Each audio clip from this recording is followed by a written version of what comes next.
Studio Blue Radio is proud to present Raffa Music Show by Raffaela Madaffari.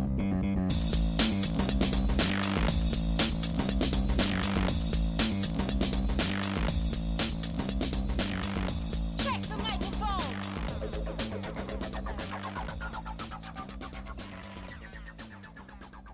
Hi everyone, welcome to the Raffa Music Show here on Studio Blue Radio. I'm Raffy, and today I have a very special guest, singer, songwriter, piano player, just musician extraordinaire, Ariadne Mila. Hello, Ariadne. Hi. How are you today? I'm good. How are you? Good, thanks.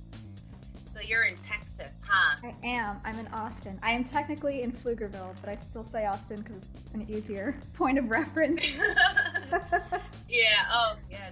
I understand that. I live near Harrisburg in Pennsylvania, but my town's name is Mechanicsburg, and nobody would know what I'm talking about. So, when did you start playing music? What inspired you to become a musician?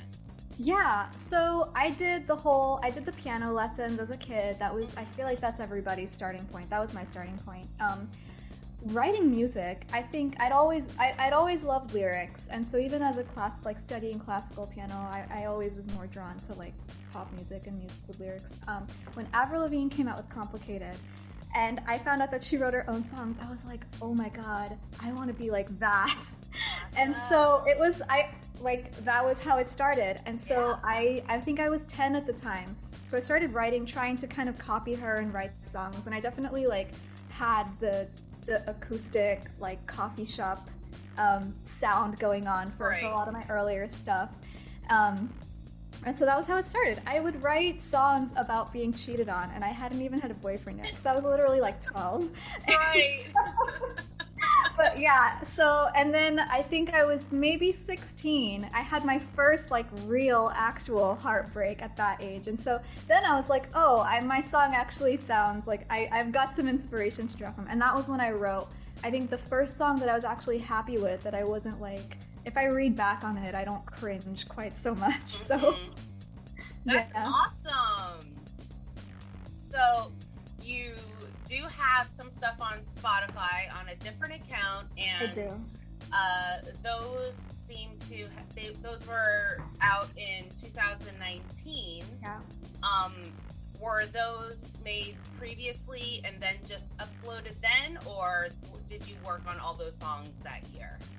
They were made previously. I think the first song I released under that account was Suddenly. Mm-hmm. I wrote that, I think, sometime around 2018.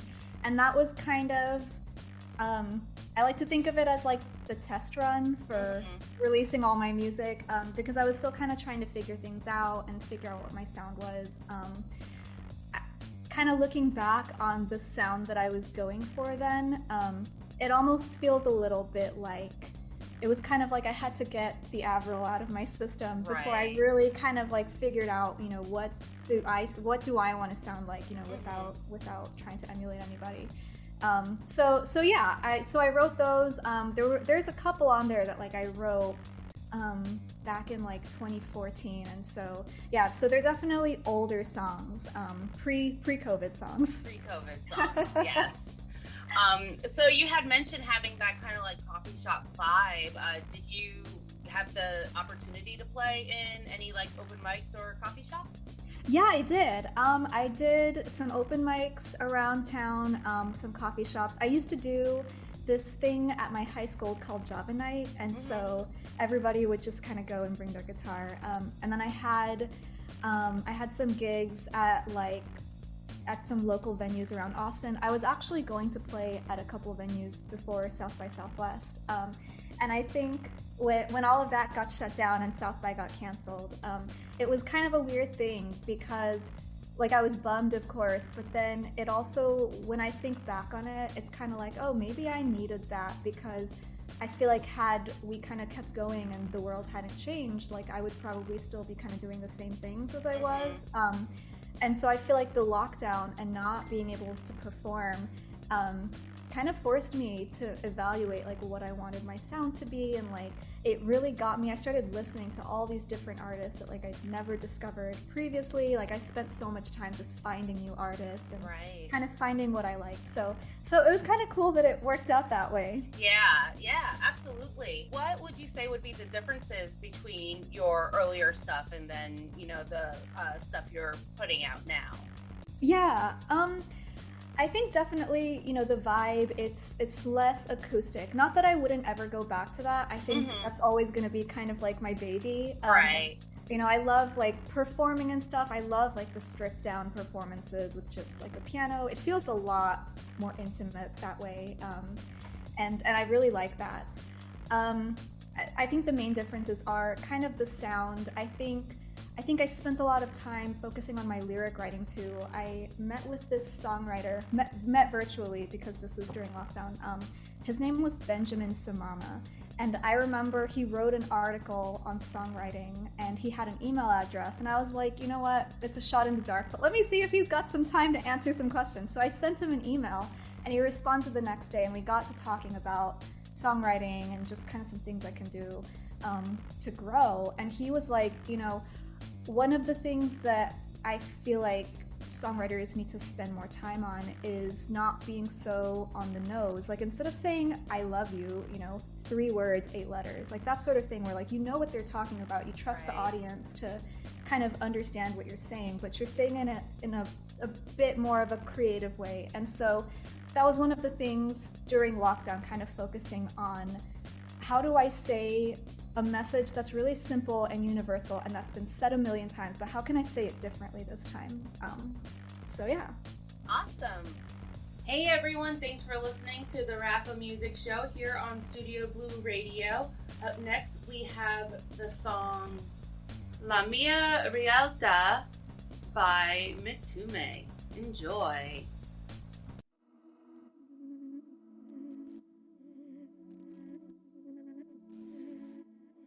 Questo mondo cancella l'abilità di sognare, tu adesso mi togli quella di sperare. Ti guardo un momento e sento la sofferenza. Dimmi se puoi scordarla, se puoi vivere senza. Farei tutto, lo giuro, smetterei di cantare se servisse annullarsi per saperti felice. Lo so, siamo legati dal sangue delle ere e continuo a camminare nonostante tutto. Come fai a credere nell'umanità che intrappola le onde, che non ha verità, che non te ne vai in una città all'estero lontano in cerca di felicità.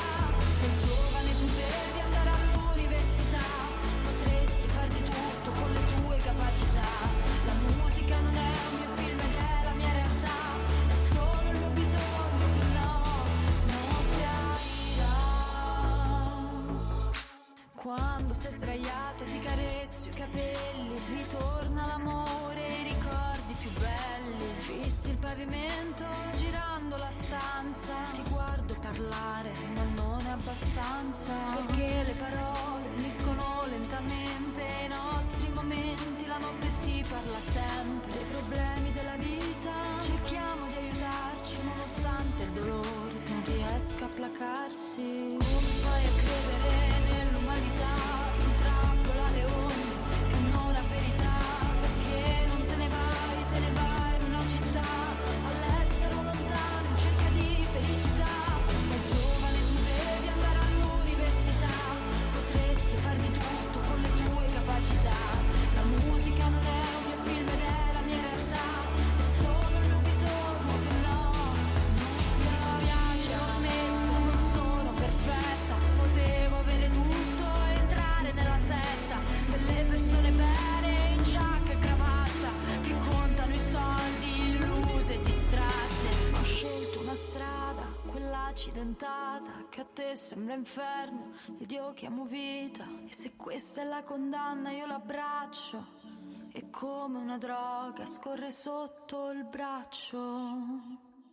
Come fai a credere nell'umanità che intrappola le onde, che non ha verità, perché non te ne vai in una città all'estero lontano in cerca di felicità.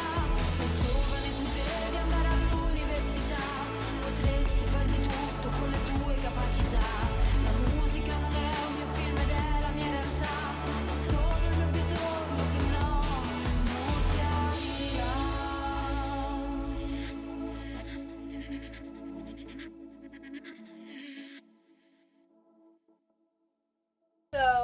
when did you start writing Yours Mine? I wrote it, I think I wrote it election week. So I remember I voted early. I voted like sometime in October. And so election week, there was nothing I could do. I just had to just wait. And so I really was like, you know what? Like I had to tell myself, and my friends were kind of doing the same thing. We were like, look, we voted, we did our part. Like there's nothing we can do. Yeah. And I just couldn't bring myself to watch the news. I couldn't watch the numbers. Like it was just, I was gonna go into an anxiety spiral. I know, and because it was delayed as well, it's just like, oh my god, I feel like all of us were just like, that was just an anxiety attack for America. It was the worst thing ever. It really was. And so that week I was like, I am gonna watch all of the escapist television possible. Like that's what I'm gonna be like this. You know, if there's ever a time to just actively ignore the news, it's now. Mm-hmm. And so I did that, and I was watching Witches of East End. Mm-hmm. I'm so bummed that show got canceled because I was starting to really like it. But there's these two characters in the show, and they sort of define soulmates a little bit. But they live different lives under different names, different families and everything, and they always find each other.